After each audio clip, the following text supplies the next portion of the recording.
It's time now for our segment, It's the Economy. For the past several weeks, we've been trying to ask consumer companies, discretionaries, durables, and FMCG companies, what is the situation of consumption demand? There are, of course, the auto companies who have told us that things are looking very bad for them for the past 6 months. They didn't have a good festival season. Dabur, an FMCG company, told us it wasn't too good. The air conditioner companies were not very happy. But on the other hand, a couple of FMCG companies like P&G, non-FMCG, a consumer company like Bata told us that things were looking okay. So what is the state of consumption demand on the ground, more so in the rural areas where people keep talking to us about pain? So to speak to us about the urban areas, Anjan Chatterjee, Chairman and Managing Director of Specialty Restaurants, is with us. And to speak to us about the entire consumer economy, the expert in that field for the past 3 decades, Rama Bijapurkar, has also joined us. Both of you, thank you very much for joining in this conversation. Rama, please set the picture for us. What are you picking up?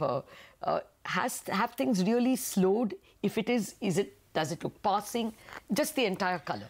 I'm going to make the distinction for us between disappointment and depression or doomsday.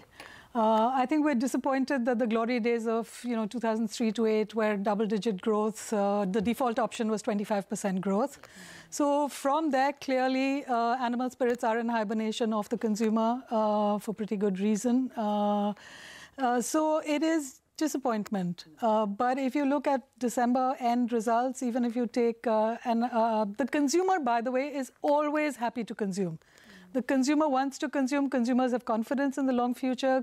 Every subsequent generation is actually doing better than the previous generation, and I think we know that. The question is what happens to sentiments and what happens to incomes, right? If you look at the end of December quarter, I think FMCG companies, with a few exceptions, but by and large did pretty well. They didn't buy their growth at the expense of their margins. The Reserve Bank outlook was fairly bullish. And, we're talking about private final consumption expenditure of, 100 trillion rupees.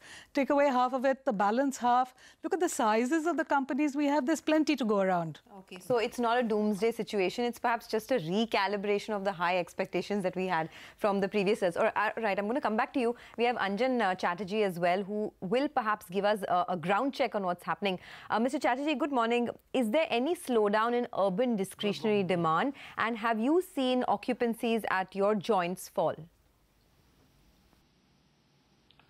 I'll be very honest with you that this quarter historically has been the bad quarter because of the fact that, there are a lot of people who are, managing their funds, year-end, etc. So I think that, plus there is an examination period here. I'm just talking specific to our consumption story. So, yeah, there has been. But then I think that is natural. But that apart, because, there's been a kind of a political uncertainty also. So everybody is slightly not in a mood to spend. So I don't think there is anything, the needle's not moved so much enough to, anything significant. Mr. Chatterjee, I don't know whether political uncertainty will stop me from going to a restaurant. Is this a specific problem is this a one-off fall for your company? What is the general feel you got from the restaurant industry? See, I'll be very honest with you. I am very optimistic from the point of view that it's not a short-term business, neither for us, none for, not for the people who are actually organized sector. So I think that it's just about the fact that this quarter, which we are specifically talking about, the March end, is usually bad, but then otherwise the outlook is very bright, and the last quarter what we did. And I'm saying that there is no question of the fact that even the discretionary spends will go up. I'm just trying to tell you that there are these temporary factors coming up, but then, as you know more than anybody else, that, food, eating out will never go out of fashion.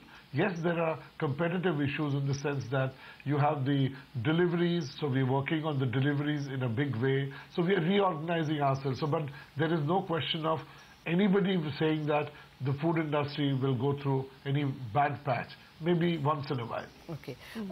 Rama, you compared to 2003, 2008. Now, that obviously was probably was the abnormal period of growth. We saw salaries go up, we saw our offices expand, so there was more money to go around. At the moment, there is more stability, stable growth as far as we see. So don't compare with 2003, 2008. I'm asking you to compare with more normal years, say from 2011 onwards to now. There were some disruptions in the economy in terms of demonetization and GST and stuff like that. So is there a period of slow growth now?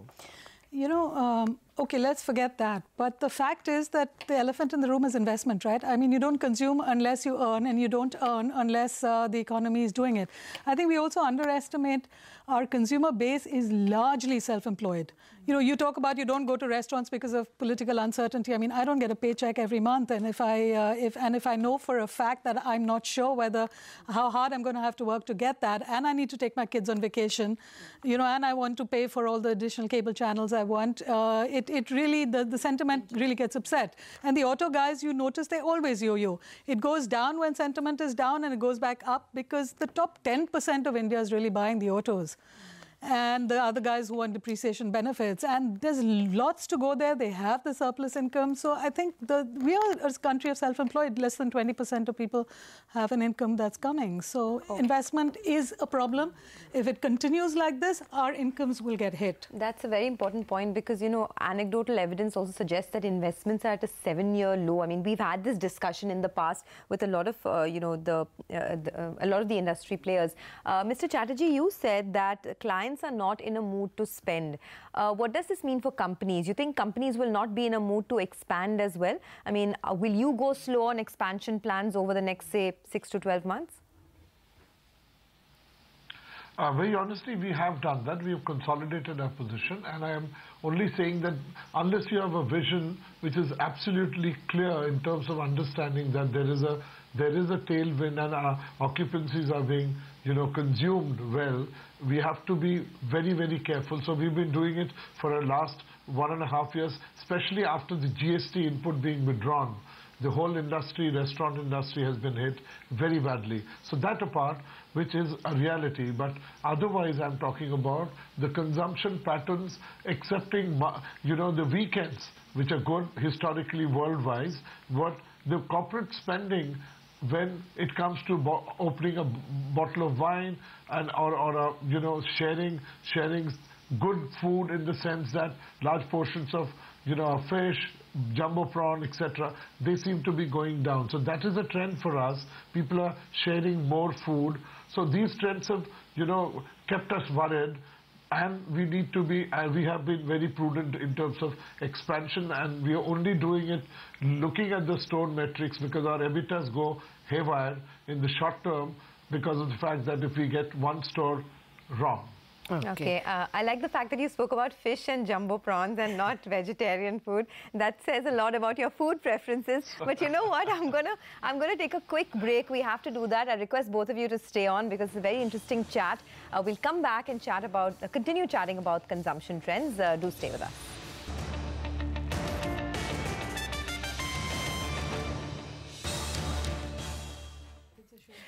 We are back to discuss whether the economy is slowing or whether these are just passing phases, if any. We've been speaking with Anjan Chatterjee of Specialty Restaurant and the consumer economy expert, Rama Bijapurkar. Rama, I wanted to ask you about rural distress. It's almost a cliche that keeps coming because of failed monsoons, as well because probably India has got enough of food and there is a genuine rural distress. Whatever it is, tell us about the rural consumer. So the rural consumer, I think we all know that the dependence on agriculture, if you actually were to ask me to give you data, 20% of rural households are entirely agriculture linked. Another 40% are mixed, agriculture and non-agriculture. So there is vulnerability to agriculture and the richer parts of rural. And rural, it is a fact that half of rich India lives in rural India and all of poor India, almost all of poor India lives in rural India, right? So I think that's what makes the difference in what we say in terms of rural. So yes, the agricultural dependent rural India is seeing a deceleration as far as wages are concerned. And they're poor, they have been poor. If you look at the growth rates of agriculture, we've never been able to fix it. They're going to, agriculture has got to be a permanent subsidy candidate, right? So this transferable, now that income transfer has become a reality, whether it will be NDA, which is doing 2,000 rupees a quarter, and the UPA promising 72,000 rupees a year. do you think that will make a difference? You've always complained that, you know, our real consumption is only the top quintile. 20, yes. That is 300 million consumers. Yes. Will it expand? Well, that's for the companies. I think companies don't really want to go below that, other than a few of the golden greats that are actually doing that, which is, you know, the HULs of the world. And if you look at someone like Jio, it is a 1,000-pound gorilla that's stomping all over the entire Indian market. But based on the income data that I think Tank has, we find that even the Congress transfers are basically limited to the lowest 10%. The lowest 10% are dis-savers, right? So first they're going to have to stop borrowing all the time, because how much they spend, earn minus how much they spend, is negative.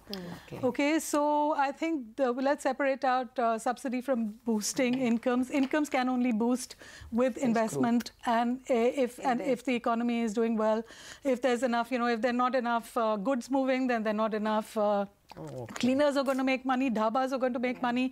And because we're self-employed, everyone takes a proportionate haircut when times are bad. Okay, so the question that we're asking now before we end the discussion is, should we recalibrate our growth expectations lower? Mr. Chatterjee, you know, you've done about a 20% plus growth in the 9 months of this year.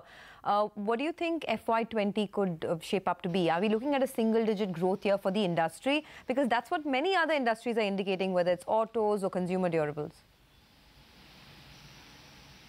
I think that, yeah, we should be able to do that, because the fact that if as I said, that the political stability and the kind of what Rama said, there are many factors which are coming in, and this disposable income needs to grow, because you're only in a frame of mind to spend and go out, because, you know, today you can just order.